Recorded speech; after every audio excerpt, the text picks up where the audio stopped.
Hi friends, എല്ലാവർക്കും ദീപാസ് റെസിപ്പീസിലേക്ക് സ്വാഗതം. ഇന്ന് നമ്മൾ ചെയ്യാൻ പോകുന്നത് ഗരം മസാലയുടെ റെസിപ്പിയാണ്.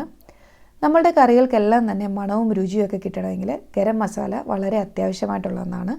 അപ്പോൾ വളരെ സിമ്പിളായിട്ട് ഏറ്റവും കുറഞ്ഞ സാധനങ്ങൾ വെച്ചിട്ട് നമുക്ക് എങ്ങനെ നല്ല മണവും സ്വാദും ഒക്കെ ഉള്ളൊരു ഗരം മസാല വീട്ടിൽ തയ്യാറാക്കാം എന്നുള്ളതാണ് ഇന്നത്തെ വീഡിയോയിലൂടെ ഞാൻ കാണിക്കാൻ പോകുന്നത്. അപ്പോൾ അതിനായിട്ട് ഞാനിവിടെ കുറച്ച് സ്പൈസസ് എടുത്തിട്ടുണ്ട്. അപ്പോൾ അതെന്തൊക്കെയാണെന്ന് വെച്ച് കഴിഞ്ഞാൽ ഏലക്ക എടുത്തിട്ടുണ്ട്. 20 ഗ്രാമാണ് ഏലക്ക എടുത്തിരിക്കുന്നത്. അതിനടുത്ത വശത്തായിട്ടിരിക്കുന്നത് കുരുമുളകാണ്. അത് 2 ടേബിൾ സ്പൂൺ അളവിൽ എടുത്തിട്ടുണ്ട്. പിന്നെ എടുത്തിരിക്കുന്നത് ഗ്രാമ്പുവാണ്. അതും 20 ഗ്രാം അളവിലാണ്. മുകളിൽ വലത് സൈഡിലായിട്ട് കാണുന്നത് കറുകപ്പട്ട, അത് 20 ഗ്രാം എടുത്തിട്ടുണ്ട്. പിന്നെ പെരിഞ്ജീരകം എടുത്തിരിക്കുന്നത് 60 ഗ്രാമാണ്. ഇടതുവശത്തായിട്ട് ബേ ലീവ്സ് ഉണ്ട്.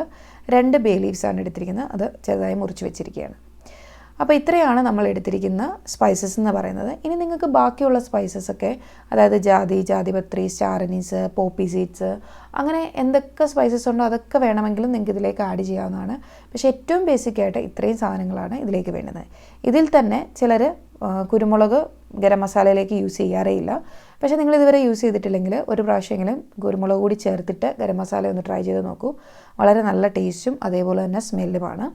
അപ്പോൾ ഇനി നമുക്കിതെല്ലാം ഒന്ന് ഒരു പാനിലിട്ട് ചൂടാക്കിയെടുക്കണം. അപ്പോൾ ഇത് ഗ്രാം കണക്കിലുള്ള അളവ് ഞാൻ പറഞ്ഞു. ഇനിയിപ്പോൾ ഇതൊരു കപ്പ് കണക്കിലെടുക്കുവാണെങ്കിൽ ഏലക്കയും ഗ്രാമ്പൂവും കറുവപ്പട്ടയൊക്കെ ഒരു 1/4 കപ്പ് അളവിൽ നമുക്കെടുക്കാം. കുരുമുളക് ഞാൻ പറഞ്ഞതുപോലെ 2 ടേബിൾ സ്പൂണാണ്. പെരിഞ്ജീരകം ഏകദേശം ഒരു 1/2 കപ്പും 2 ടേബിൾ സ്പൂണും അളവിൽ വേണം എടുക്കാൻ.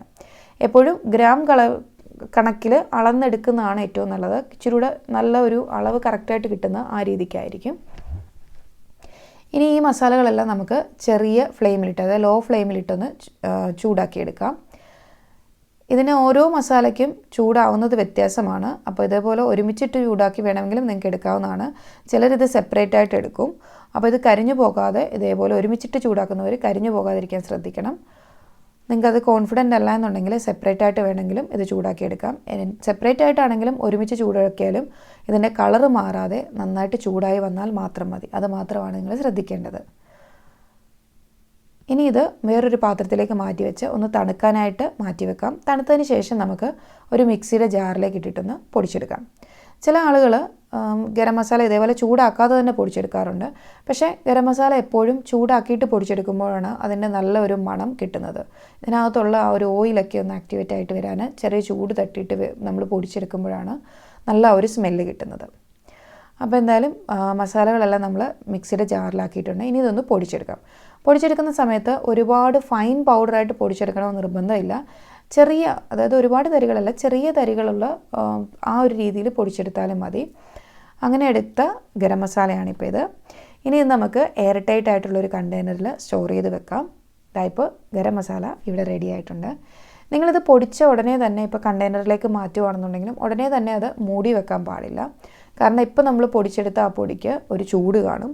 നമ്മൾ അന്നേരം തന്നെ അത് അടച്ച് വെക്കുകയാണെന്നുണ്ടെങ്കിൽ ആ ചൂട് ആവിയിലിരുന്നിട്ട് പൊടി പെട്ടെന്ന് കേടാകാൻ സാധ്യതയുണ്ട്. അതുകൊണ്ട് ഒരല്പം നേരം അതിൻ്റെ അടപ്പൊന്ന് ചെറുതായി തുറന്നു വെച്ച് ആ ചൂടൊക്കെ ഒന്ന് മാറിയതിന് ശേഷം മാത്രമേ മൊത്തത്തിൽ അത് എയർ ടൈറ്റ് ആയിട്ട് അടച്ചു വെക്കാൻ പാടുള്ളൂ. അപ്പോൾ സിമ്പിളായിട്ടുള്ള ഈ ഗരം മസാലയുടെ റെസിപ്പി നിങ്ങൾക്ക് എല്ലാവർക്കും ഇഷ്ടപ്പെട്ടു എന്ന് വിചാരിക്കുന്നു. നിങ്ങൾ തീർച്ചയായിട്ടും ഇതൊന്ന് ട്രൈ ചെയ്ത് നോക്കണം. നല്ല മണമാണ് ഈ ഒരു ഗരം മസാലയ്ക്ക്. അപ്പോൾ ഇതേ മെഷർമെൻറ്റിൽ നിങ്ങളൊന്ന് തയ്യാറാക്കി നോക്കൂ. ഈ വീഡിയോ നിങ്ങൾക്ക് എല്ലാവർക്കും ഇഷ്ടപ്പെട്ടു എന്ന് വിചാരിക്കുന്നു. ഇഷ്ടപ്പെട്ടുണ്ടെങ്കിൽ ലൈക്ക് ചെയ്യാനും ഷെയർ ചെയ്യാനും മറക്കാതിരിക്കുക. അതോടൊപ്പം തന്നെ ചാനൽ സബ്സ്ക്രൈബ് ചെയ്തിട്ടില്ല എന്നുണ്ടെങ്കിൽ സബ്സ്ക്രൈബ് ചെയ്യുക. താങ്ക്